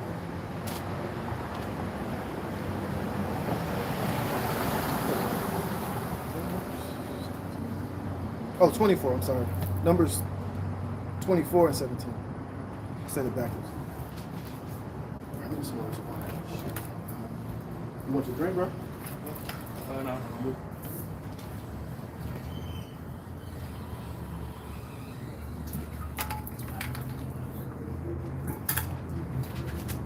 All right, so this is the book of Numbers, chapter 24, verse 17. And it says, I'll read up a little bit, 16.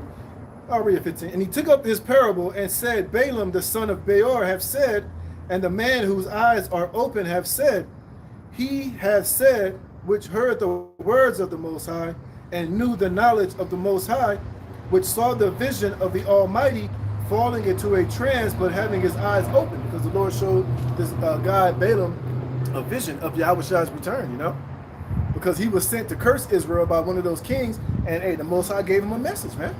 He came back and told the king this message, and this is a future prophecy for these end times. It says, I shall see him, but not now. I shall behold him, but not nigh. And that shows you that this guy Balaam is going to be here in the last days, because he's going to have to fulfill this prophecy of seeing that, right? So that shows you that's another way that you know that reincarnation is a real thing. You see? Because this is going to have to be fulfilled, and this guy is going to come back and he's going to see Yahawashi. It says, I shall see him, but not now. I shall behold him, but not nigh. There shall come a star out of Jacob, and that star is Yahawashi, and a scepter shall rise out of Israel, and shall smite the corners of Moab, and destroy all the children of Seth. And this further proves that when Yahawashi comes back, that all nations are not going to be gathered and joined unto him, man. That these nations they're going to be punished. They're going to be subjugated under him, man. It says, because if that was the case, then this wouldn't be written. Or it would be written different. It would say a star is going to come out of Jacob, and he's going to bless, and he's going to gather all nations, Moab, Ammon, Amalek, for righteousness. But it's not saying that, man. It says, and he shall smite the corners of Moab, and shall destroy all the children of Sheth. And Edom, see, that shows you that Esau is not done away with, because he's seeing a vision when Yahawashi is coming back in the last days where Edom is there, man. It says, and Edom shall be a possession. Seir also shall be a possession for his enemies. And you can read that in Amos. What was that, Amos? I will rebuild the house of David as before. And Seir shall be a possession, where it tells you we're going to take Esau's land. When once America is destroyed and Esau goes into captivity, he's not going to need his land anymore. Because part of Esau's land that's where the king's highway was. That's going to be a land that we're going to use for vital trade routes and ports and harbors, and we're going to make good use of that land. Maybe I'll get that next. It says, and Edom shall be a possession, Seir also shall be a possession for his enemies, and Israel shall do valiantly. Out of Jacob shall come he that shall have dominion, which is I've been reading about all day. Yahawashi coming back, man. You know, his government being established. You know, Isaiah 9 and 6, reading the book of Micah. Reading in Revelations 2 and 26, Revelations 3 and 21, us being joint heirs with Yahawashi, receiving those crowns and the palms and authority and righteousness. It's all joint with this, man. It says, and shall have dominion, and shall destroy him that remaineth of the city. And when he looked on Amalek, and who's Amalek? The small hats, man. Those 1948ers. And when he looked upon Amalek, he took up his parable and said Amalek was the first of the nations, meaning the head. Because who's ultimately ruling this shit is these small hats, these 1948ers, man. Who the hell you think runs America? Who's in charge of America's government? Who's calling all the shots, man? Who's pulling all the strings? It's those small hats, man. Even going all the way up into the Rothschilds, because they claim to be ish people, man. You see? So Amalek is the first of the nations. He's the one calling all the shots. He's the ones that's hoarding all the blessings unto himself and leaving you other Edomites out to shaft, man. That's why these American Edomites, who even those so-called small hats refer to American Christianity or American Christendom and European Christendom as East Side, man. You see? But you're all Edomites at the end of the day. But Amalek, those small hats, are just the ruling class of the Edomites, man. It says, he looked upon Amalek, he took up his parable and said, Amalek was the first of the nations, but his latter end shall be that he perish forever. And that's the judgment that the Lord has established for Esau, man. That he's going to eventually perish forever. After that 1,000 years of slavery in the kingdom, we can read that in the book of Obadiah, man. It tells you that there should be none remaining of the house of Esau. You want to get that real quick, brother? He's going to make Joseph a flame, you know? So let's get that one real quick. think it's like what, 16 or 17 verse.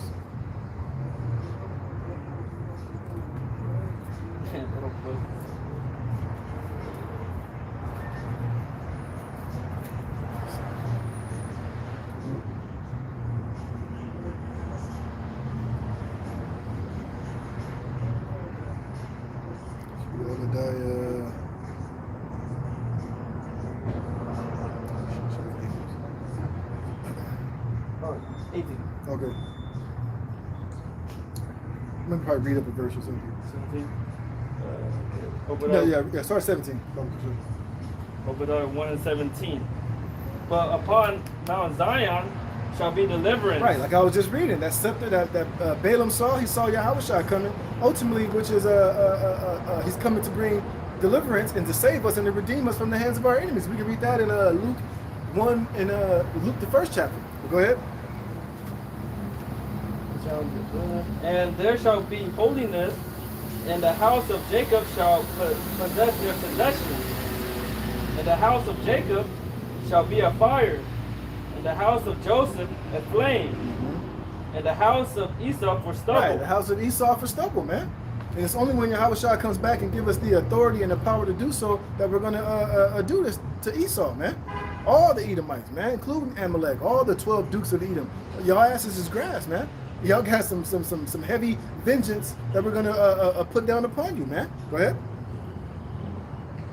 And they shall kindle in them and devour them. Right, it didn't say we're going to love them, we're going to embrace them, we're going to forgive them. No, we're going to devour them, man. Let's look at that word devour. Shit. Well, we got it. We're going to devour them. That don't sound loving. That don't sound peaceful. The word devour is a call. It says to devour, burn up, to devour, consume, to slay, to destroy, to be devoured, to be wasted, to consume. There you go. Go ahead.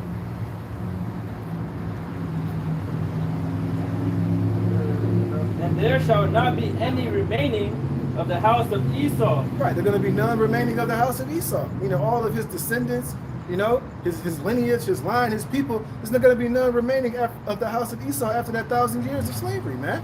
He's going to be wiped out of the earth completely, thus saith the Lord. Go ahead. For Yahawashi has spoken it. Read the next verse. And they of the south shall possess the mount of Esau. Right, what's the mount of Esau? His land, man. He's not going to need it anymore. What the hell Esau going to do with his land when he's devoured off of the face of the earth? We're going to take that land. Like I said, when you go into Esau's land, it was part of the king's highway, man. It was very good for trade routes. It was good for business, man. What the hell you think we're going to do with it? Because you got these other bugged out Israelites talking about Basra is going to be destroyed and burned. Well, why the hell are we going to burn up that land? It's going to be used. It's going to be very useful, man. And that land is very close to the land of Judah. We're gonna take possession and we're gonna make good with that, man. Go ahead. And they of the plain, the Philistines, and they shall possess the fields of Ephraim and the fields of Samaria, and Benjamin shall possess Gilead. And the captivity of the host of this host of the children of Israel shall possess that of the Canaanites, even unto Zarephath. Yep. And the captivity of Jerusalem, which is in Sepharad, shall possess the cities of the south. And saviors shall come up on Mount Zion to judge the mount of Esau, and the kingdom shall be Yahawashi. Damn, there you go, man. So that's what Esau has to look forward to in the future. And like I said, when you go into Numbers 24, that guy Balaam saw it, man. All right? And we're out here prophesying and telling you in these last days, we're just getting ready to come. Right? I got a few more precepts. Then I'm going to close it out. Got Daniel 7 and 13.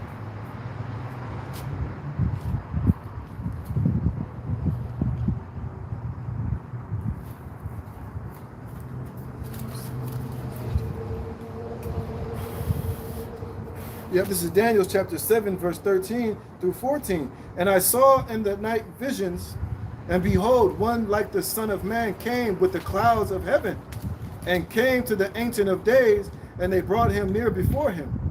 And there was given him dominion and glory and a kingdom, that all people, nations, and languages should serve him. You see that? And that's where Yahawashi's kingdom is going to be established with all these nations and dominions and nations serving him, being tributaries, man. You know, worshiping Yahweh Ba'Shem Yahawashi, putting away all their idols, man. All right, it's only going to be one government, one rule, one way upon this planet Earth, man. And it's not going to be negotiable. It's not going to be some freedom of religion bullshit. You're not going to be able to worship all your other gods, eat whatever you want to eat, worship however you want to worship, man. It's going to be a kingdom, a righteous government established, man. It says, and all should serve him. His dominion is an everlasting dominion, which shall not pass away, and his kingdom that which shall not be destroyed. You see? It's going to be a perpetual righteous kingdom, man. And I got another one, quick one. Daniel chapter 2, verse 44. And it says, and in the days of these kings shall the God of heaven set up a kingdom which shall never be destroyed. And the kingdom shall not be left to other people, but it shall break in pieces and consume all these kingdoms, and it shall stand forever. See?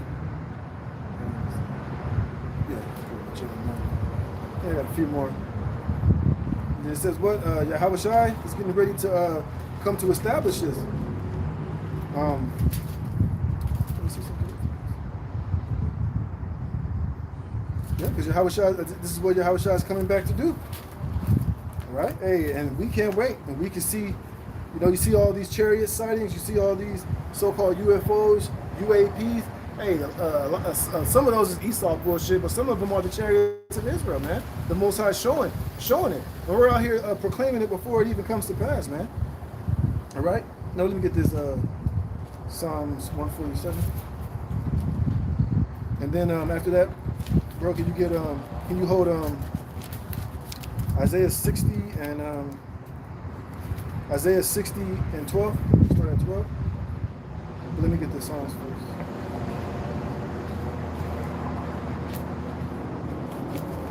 This is Psalms chapter 149.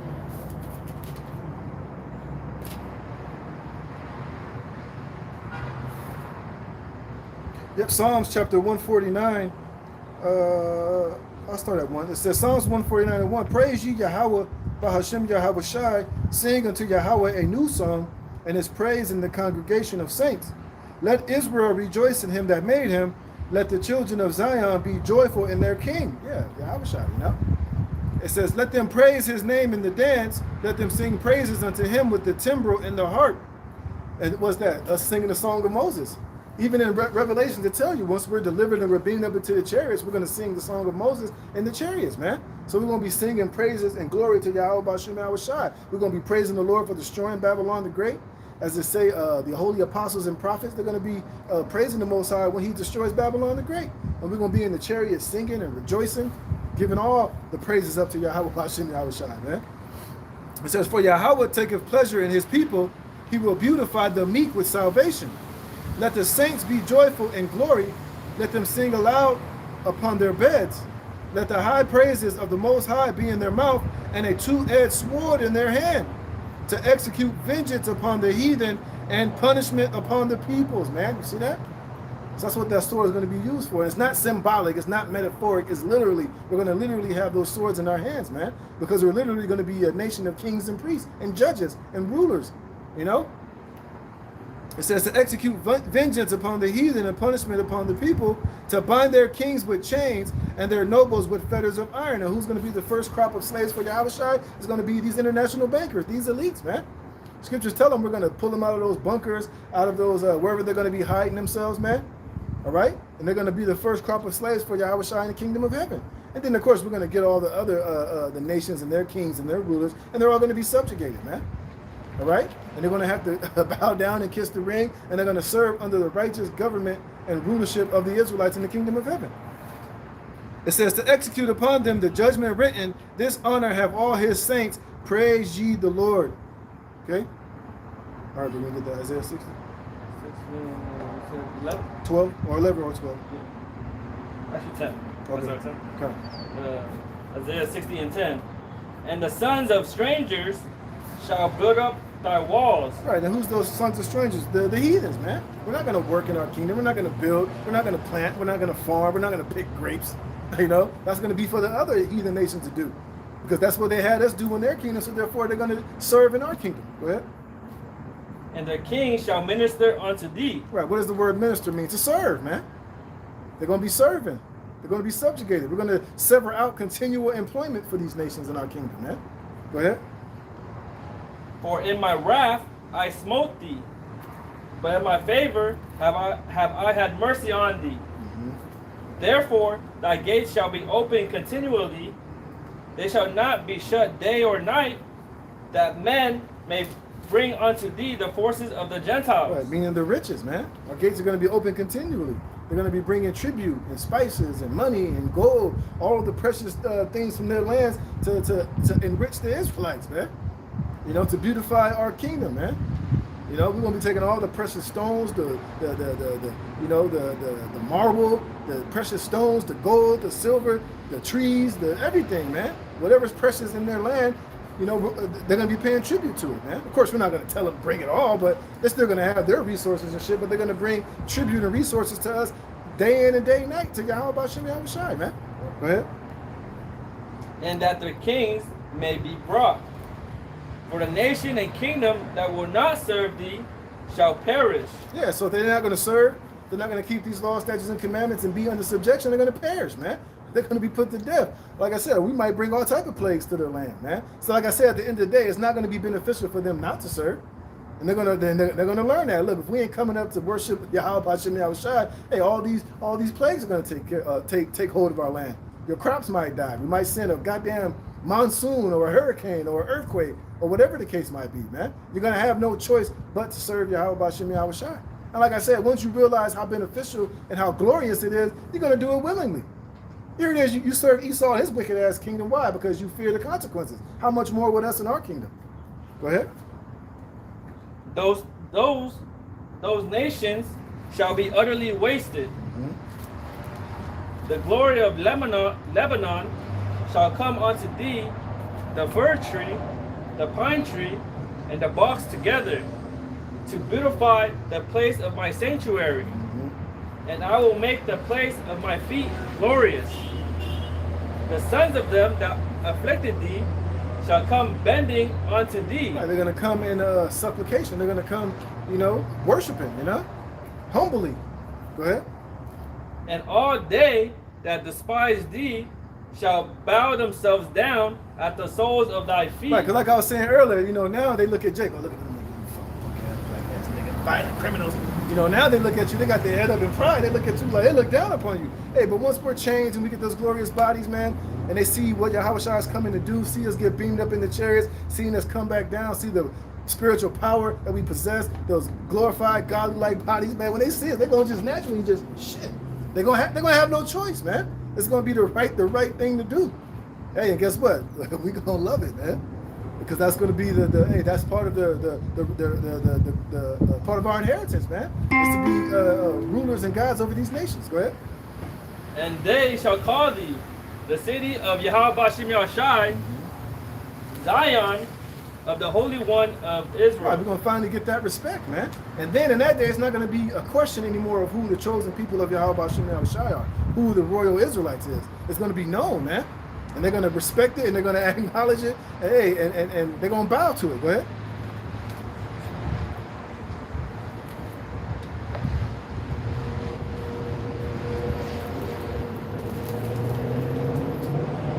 Whereas thou hast been forsaken and hated, so that no man went through thee, I will make thee an eternal excellency, a joy of many generations. Right, we're going to be finally, we're going to be glorified, man. We're finally going to be, finally the righteous children of the Most High, like we was always created to be.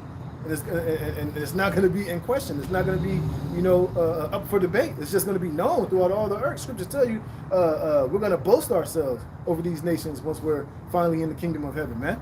And let me get this quick one real fast. This is Isaiah 45:14. Thus saith the Lord Yahweh, the labor of Egypt and merchandise of Ethiopia and of the Sabians, men of stature shall come over unto thee, and they shall be, and they, it says, shall come over unto thee, and they shall be thine. They shall come after thee, in chains shall they come over, and they shall fall down unto thee, and they shall make supplication unto thee, saying, surely God is in thee, and there is none else, there is no God. See that, man? So they're gonna recognize the godliness within us, man. Go ahead. Verse 16. Thou shalt also suck the milk of the Gentiles, and shalt suck the breast of kings, and thou shalt know that I am Yahawashi, and thy Savior, and thy Redeemer, the mighty one of Jacob. For brass I will bring gold, and for iron I will bring silver, and for wood brass, and for stones iron. I will also make thy officers peace, and thy exactors righteousness. That's what I was saying earlier. When I was reading it, I was saying earlier, we're not going to have, Jake ain't going to be corrupted in our kingdom. Ain't going to be no ruler or no one of the 144,000 that's going to sell out or be corrupt or do some shady shit behind each other's back. No, man. We're going to be incapable of that. Everything about our kingdom and the rulers and the governors of whatever city, whatever province that you're going to be ruling over is going to be complete righteousness, man. It's not going to be one thing out of place. It's not going to be one thing that's going to be wicked or defiled. Ain't gonna be no sellouts, ain't gonna be no coons, ain't gonna be none of that, man. Everything about what we're gonna do is gonna be in complete righteousness, man. Perfection, perfected, man. Go ahead. Violence shall no more be heard in thy land. Right, it's not gonna be no more violence. You're not gonna have the curses to where Jake's eye is gonna be evil towards one another, man. We're all gonna love each other righteously, you know? And that further proves that those 1948ers can't be the people of the Most High, and they didn't fulfill prophecy because violence is. I'm pretty sure them niggas dropping bombs right now as I'm talking, man. And they're getting ready to drop the ultimate bomb, those nuclear missiles during this Third World War, man. Go ahead. Wasting nor destruction within thy borders, but thou shalt call thy wall salvation, and thy gates praise. What? The sun shall be no more thy light by day, neither for brightness shall the moon give light unto thee, but Yahawashi shall be unto thee an everlasting light, and thy power thy glory. Right, so that don't mean that, the sun and the moon are not going to do what they do. It just means the wisdom, knowledge of the Most High is going to always be on us, man. We're always going to be enlightened. We're always going to be, filled with the righteousness of the Most High, man. Because obviously, we're still going to have to keep the high holy days, still going to have to keep the Sabbath. So obviously, we're still going to have the sun rising and the moon setting. It's just speaking about the righteousness of the Most High is going to always shine from us, man. 24/7, man. Every day, all day. Go ahead. Thy sun shall no more go down, neither shall thy moon withdraw itself. For Yahawashi, I read it again, shall be thine everlasting light, and the days of thy mourning shall be ended. Mm-hmm. Thy people also shall be all righteous. See, there it is. We're all going to be righteous, man. It's not going to be a wicked bone in any Israelite on the face of the earth, man. From the moment you come out of the womb to the moment, forever, we're all going to be righteous, man. We're not going to be corrupted. We're not going to have, we're going to be incapable of doing any sin. That's why we're going to be immortal. Go ahead. They shall inherit the land forever, the branch of my planting, the work of my hands, that I may be glorified. Mm-hmm. A little one shall become 1,000, and a small one a strong nation. I, Yahawashi, will hasten in it his time. Right, which that time is now. Which the Lord is speeding these times up, because these things are all about to be fulfilled, man. So, hey, with that, I'm going to close it there. All right, Lord willing, this was edifying. We're going to give all praise, honor, and the glory to Yahweh, Bahashem, Yahawashi, Bahashem, Rakakwadash. Double honors to the apostles and elders and bishops of Great Millstone. Peace and blessing be multiplied on all you brethren out there teaching his word on sincerity and truth. Lord willing, this was edifying. Lord willing, we'll be out here next week. Shalom.